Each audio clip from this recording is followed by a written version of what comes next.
In today's episode of the Motorhome Matt podcast. Matt's back! We hear about his trip around the Outer Hebrides. Do the locals really hate Motorhome Matt? Motorhome Matt, or just motorhomers? Motorhome Matt. In the news, motorhome owners are being warned of an insurance misunderstanding when driving in Europe this year. A misunderstanding. And we answer your questions about moving to the UK to travel in retirement, towing A-frames in Europe, and getting post when living full-time in a van.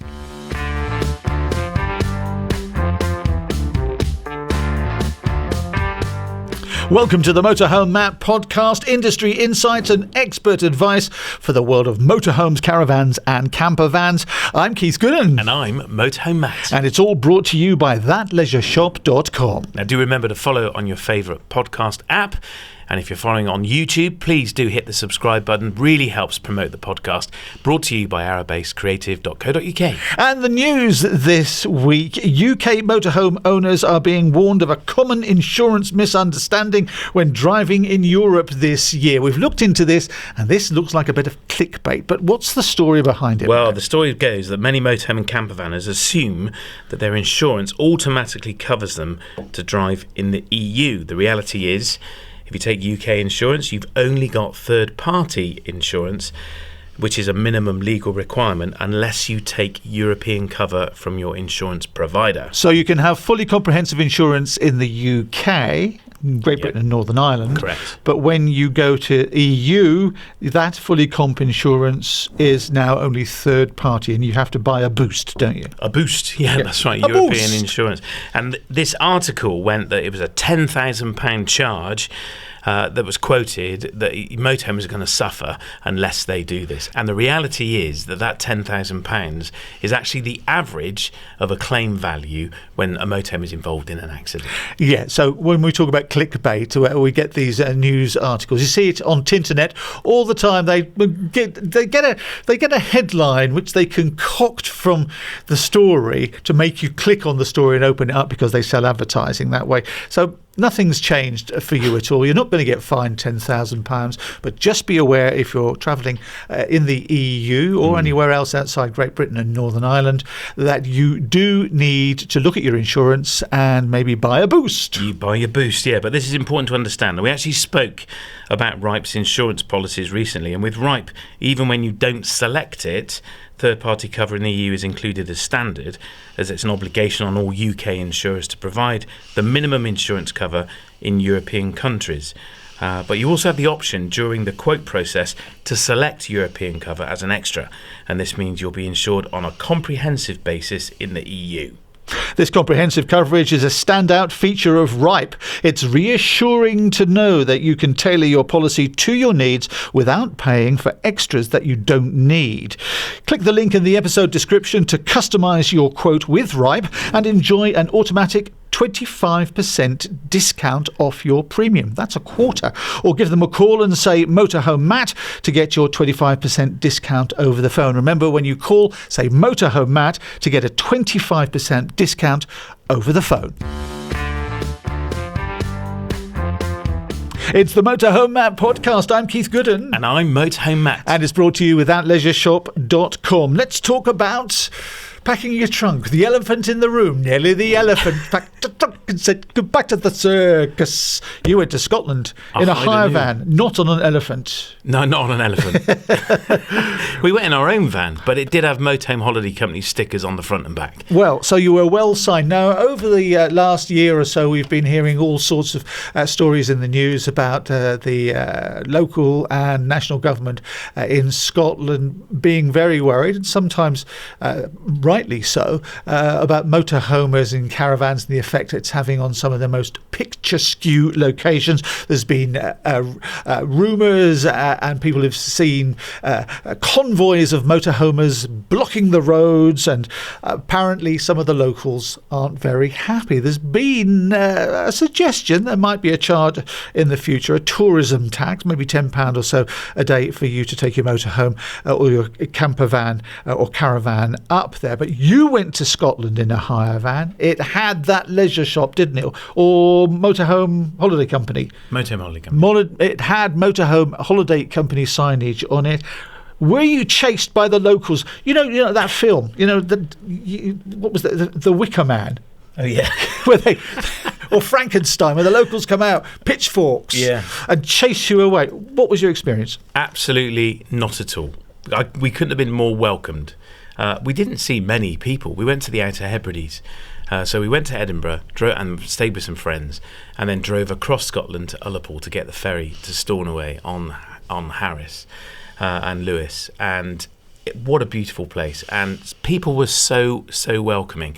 In fact, we went on a bike ride one day, and we were propping the bikes up against this guy's shed, and he looked out of his kitchen window, and Jude said, quick run, we're being told off, and he came out, and he said, no, it's fine, I was just saying it's fine, you can leave your bikes there. He said, people here are really, really friendly. And we left the bikes and went for a walk, came back, and they were gone. No, they weren't. They were still there.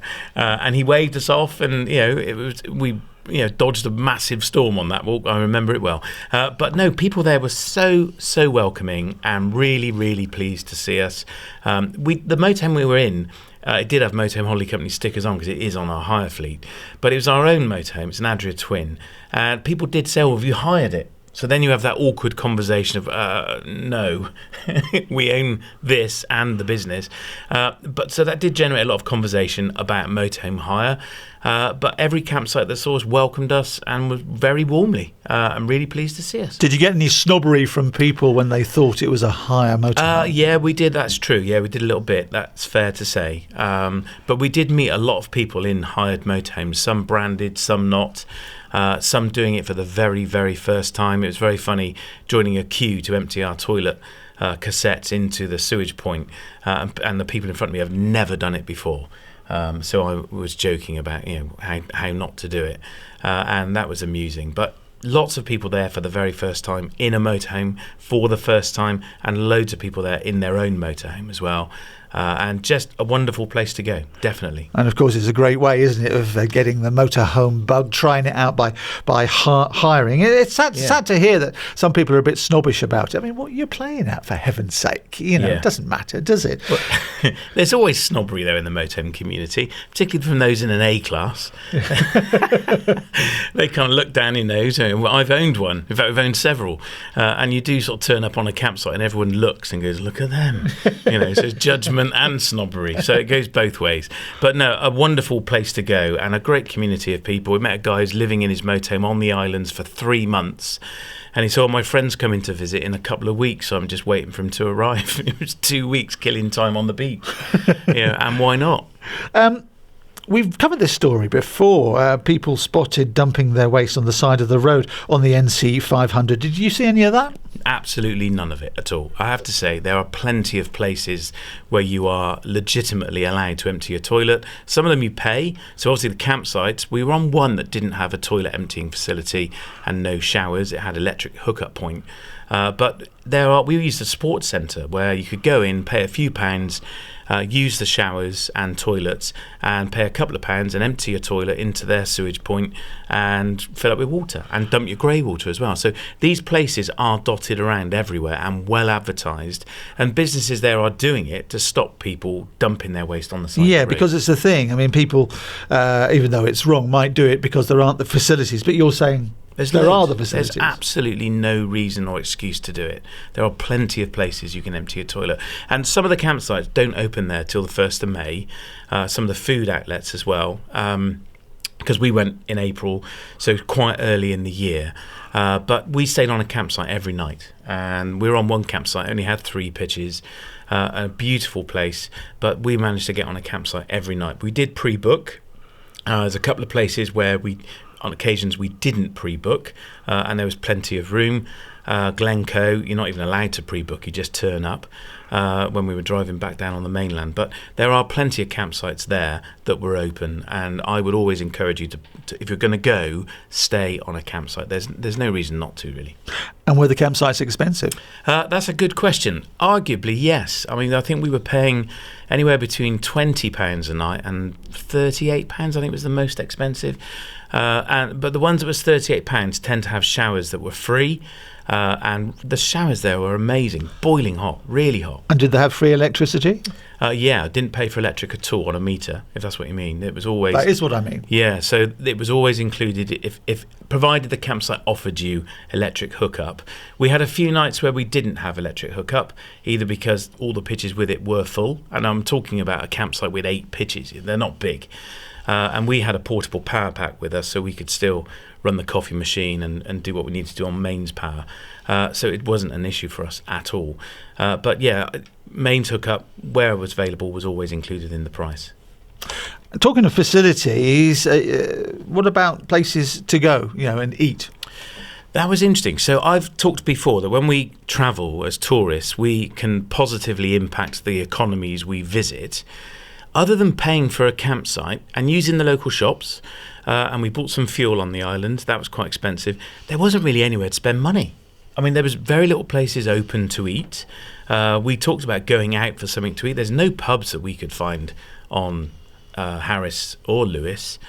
So there wasn't really anywhere to spend lots of money. So it was actually not a very expensive holiday. And so you go around that bend or that corner that there's not the huge chain supermarkets with a big car park. There's none of that then? None of that at all. No. Churches, massive car parks. And on a Sunday, everything is shut except the churches.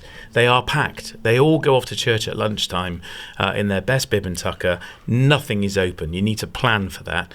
So if you need fuel or you need to go shopping, do it before the Sunday because everything is closed. They're good Presbyterians. I think so, yeah. So what differences are there between the islands? Yeah, that was a good observation that we made. So on Lewis, it's really quite bleak. We went to, interestingly, called the Butt of Lewis, which is the most northerly point to a lighthouse. The what of Lewis? The Butt of Lewis. He said butt. And it's right at the top. It's the most northwesterly point of the United Kingdom. And pretty bleak and very, very windy. And very barren, quite brown. And then you drive down onto Harris. So Lewis and Harris are attached. There's no ferry to get across. It's just a road. And we said, I wonder how it will appear. All of a sudden, within minutes, massive mountains, massive hills. And that was on the west coast. And on the east coast, it's like being on the set of Star Wars. And the west coast has got massive beaches. They are just beautiful. Luscantire is the biggest beach I've ever been on. And they are like Caribbean beaches. White sand, really blue sea. I don't think we even saw it in the best light or conditions, really, because the weather was pretty horrendous. But they are blooming cold. And can you take the motorhome down on the beach? No, not onto the beach, but we stayed at several campsites right at the top of the beach. We had a lovely picture of the back doors of the van open, and it's just this Caribbean-style view. It's like a postcard picture. But it's -5. Yeah, it was 3 degrees and blowing at 50 mile an hour. And it literally, the weather there is just so changeable. It is incredible. In 10, 20 minutes, if you don't like the weather, hang on, it'd be different. It was remarkable, the weather and the extremes. We had a year of it in about 2 hours. It was incredible. Woke up one morning with some hills in the background. And in the morning, they were covered in snow. They weren't snowy yesterday. I actually checked my phone because I'd taken a picture, and sure enough, they weren't. But loads of wildlife. Harris, the east side of Harris was my favourite. It's just stunning. The roads are very narrow and very windy on the east side of Harris. So it's not for the faint-hearted driving over there, I have to say. There were some of the roads that we took were really quite a challenge to drive on. So your recommendation is to go, is it? Definitely, yeah. We went to Skye as well, so we got the ferry over to Skye, and the potholes on Skye were shocking. I have driven motorhomes that would not have survived driving around Skye. They literally would have fallen themselves apart.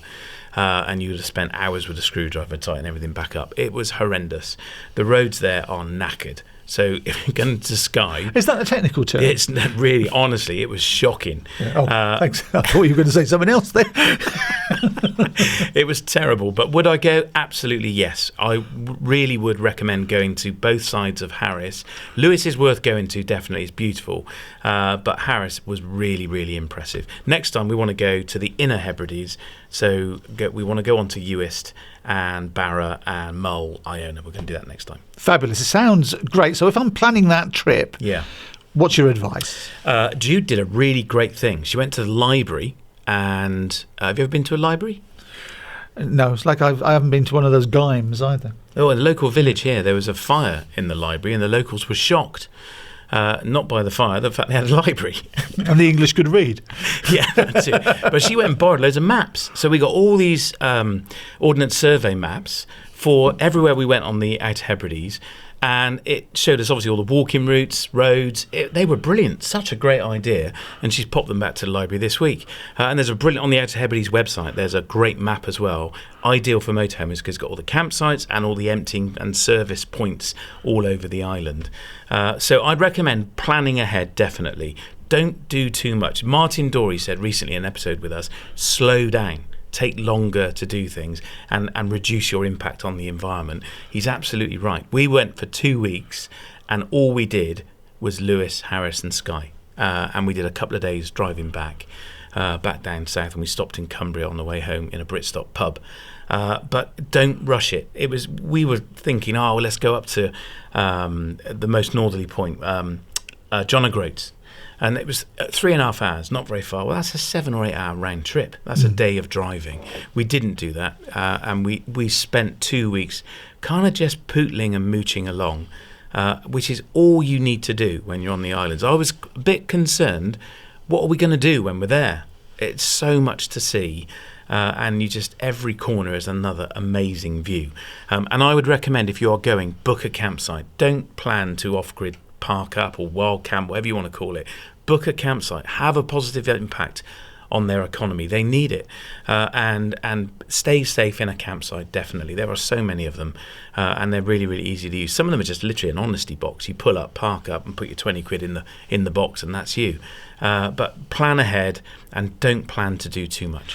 And of course, you've mentioned the weather. It is very changeable. Now, you were there in early spring, weren't you? But you've got some good tips, haven't you, about apps that you were using? Yes, so we used XC Weather a lot, literally 8 times a day, because the weather changes so fast. And XC Weather, unlike the BBC Weather, which we did use as well, that's a forecast. XC Weather is like, this is what's happening in the next hour. And a really great app called Rain Alert, which is a radar, shows you what's happened in the last 20 minutes and what's going to happen in the next 3 hours. And it's live radar of rain. And we use that a lot to plan walking. We drove a particular route back from Huishness or something it's called, I can't pronounce it, Water Road, and we planned our journey back down this very, very windy road with a sheer drop at the side of it, in between the rain showers, and we used that app to do that. And we knew there was going to be a big rainstorm coming over, so we parked up, and boy, massive hailstones, and we parked up for that to happen. Sure enough, it did. 10-20 minutes later, we carried on our journey. Information is power. Absolutely, yeah. The weather is very impressive there. So here's the final question, and this is the big one. There's over the last year or so, there's been talk from politicians and locals up in Scotland on the NC 500 about the tourist tax. Would you have paid the tax? So you've had the experience, looking back on it, would you have paid the tax on top? Yes. Yeah, of course. What's interesting over there is the roads are generally on the Hebrides pretty good, apart from Skye. They desperately need fixing. I mean, they are dangerous. And I read reports that the verges are all ruined and there's a motorhome in every passing place. I didn't see a motorhome in a passing place at all. There is not a lot on Harris. But you were there in April, we must say that. Yeah, that's true, but it was their Easter holiday. And so Scotland is on holiday at the point we were there, but it was generally really, really quiet. But their infrastructure does still need investment. It is a very quiet corner of the world, and it doesn't need huge supermarkets and stuff like that, but the roads do need some work, I have to say. Some of them are in pretty poor condition, and it depends what the tax is going to go toward. If it's going to be spent on infrastructure, then absolutely yes, I would pay for it. So more toilet dumping points would be great to stop these idiots that insist on pouring them in the side of the road, and more facilities generally would be good. Shops are pretty sparse, but I think if you live there and you say, I'm going to pop to the shop, so okay, I'll see you in an hour and a half then, because it is a 45-minute drive. Yeah, but that's part of the reason you're there, isn't it? Well, that's right. And we met people that had moved there from Oxford, so we went to a brilliant distillery, or brewery actually, a beer brewery, and a couple had gone there from Oxford and set up business there. Interestingly, they spent their first 3 years living there, doing up a house in a static caravan, and he used 10 5-ton ratchet straps to tie the caravan down. And his wife doesn't know this, but I'll spill the beans. 2 of them snapped one night. And he said he would sleep in it, in his welly boots and his coat on, thinking any minute I'm going to have to go outside and fix something. I mean, that was brave. The winds there are incredible. But would I pay the tax? Yes, I definitely would. There you go. It's the Motorhome Matt podcast. I'm Keith Gooden. And I'm Motorhome Matt. It's brought to you by thatleisureshop.com. It's our questions and answers section where you ask the questions and Motorhome Matt, he's the expert. He answers them, and if he can't, he finds somebody that jolly well can. Stuart is down under. Hi Matt and Keith. Stuart here from the Great Southern Land. In 2026, I'm moving to the UK and Europe to tour around in my retirement. I see that as a foreigner in Europe, it is difficult for me to buy a motorhome in a time frame less than 12 weeks. Is that the same in the UK? My plan is to find a motorhome within a fortnight and start travelling. Thank you. Stuart down under. Well then, Matt, can he come over here and buy a motorhome relatively quickly? Yeah, it's possible.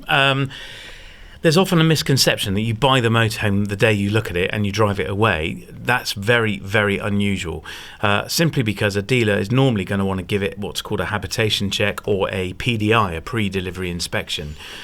We do this here, and the reality is a motorhome may have recently had those checks done, but it might have been sat on the forecourt for 2 weeks and people have been in twiddling the gas knobs and they may have broken something. So for safety reasons, we give it a fresh habitation check.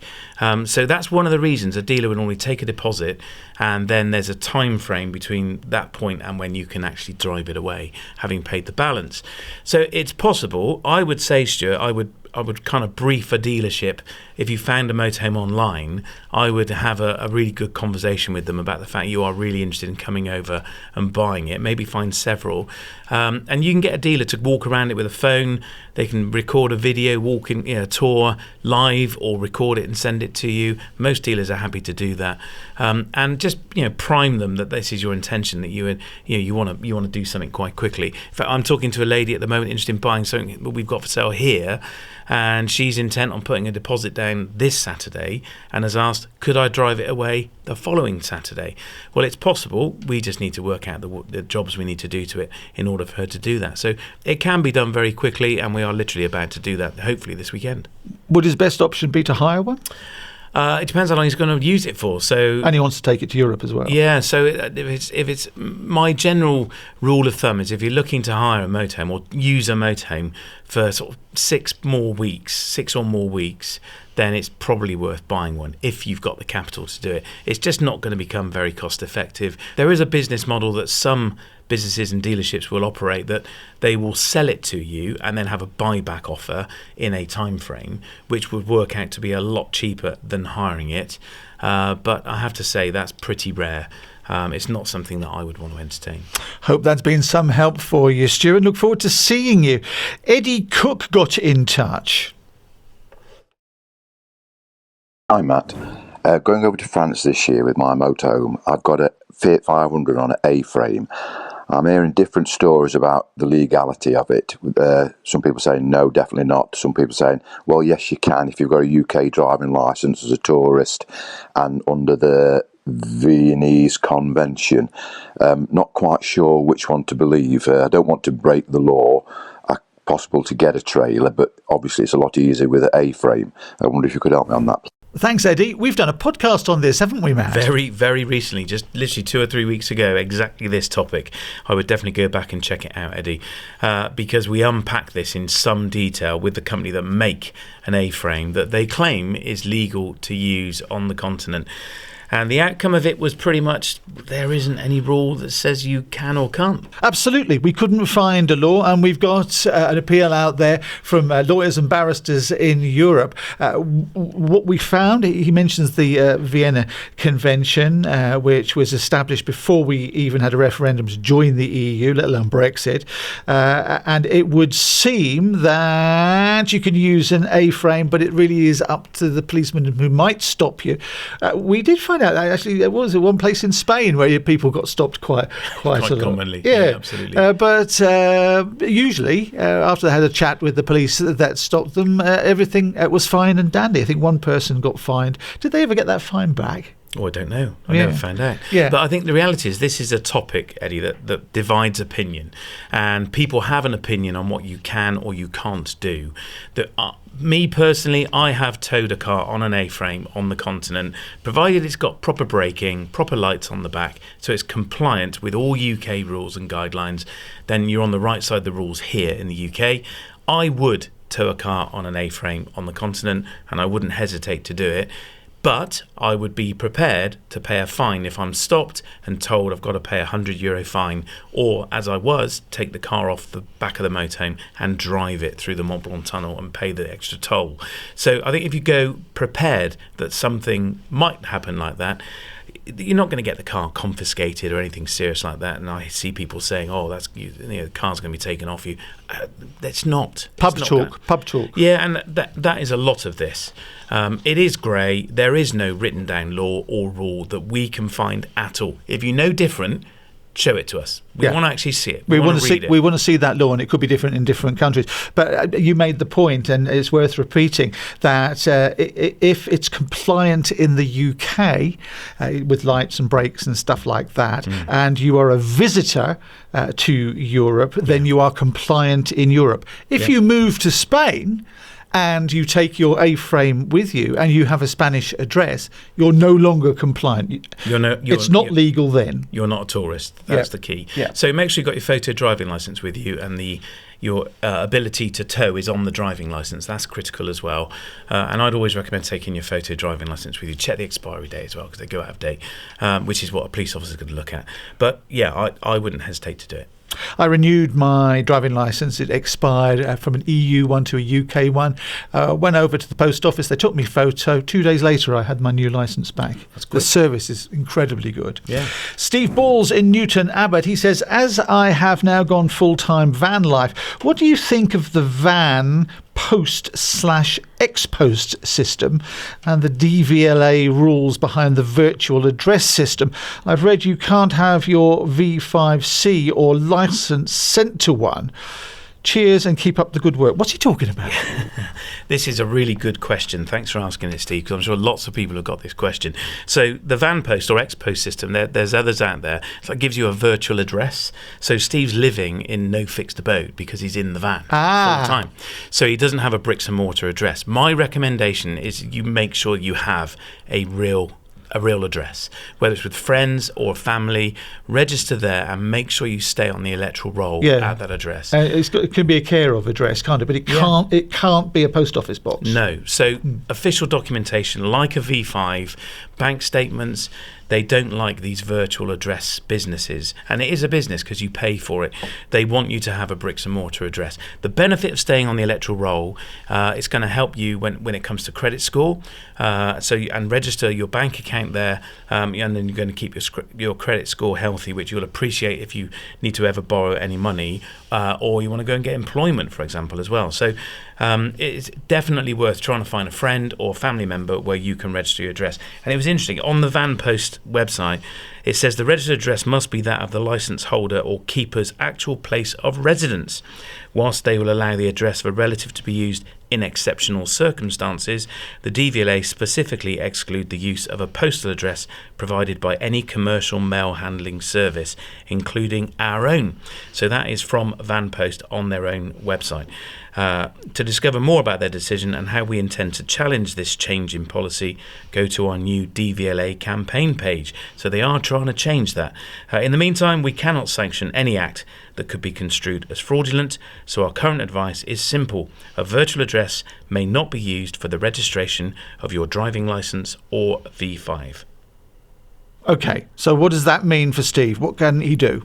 My advice, Steve, is try and find somebody you can use their address. So whether it be a friend or family member, and register at their address and get on the electoral roll there, and then you would be able to register V5, driving licence, banking, all to that bricks and mortar address. Fantastic. Now, if people want to ask you a question, Matt, what should they do? Dead easy. Please head to mhmp.info/ask Matt. Just click the little orange button and record your question. Remember, tell us where in the country you are or where in the world you are. Or you can fill in the form and we'll read the question for you. Fantastic. That's mhmp.info/ask Matt. You can subscribe on YouTube as well. Yeah, please do. Lots of our viewers on YouTube are still not subscribed. We'd love it if you did, because it really does help populate the podcast. And our YouTube channel is sponsored by arabasecreative.co.uk. And you can share this with a friend. How do you do that? We would love it if you did that too. If you think you know someone who would find this content useful or possibly entertaining, please share it with them and help us spread the popularity of the podcast.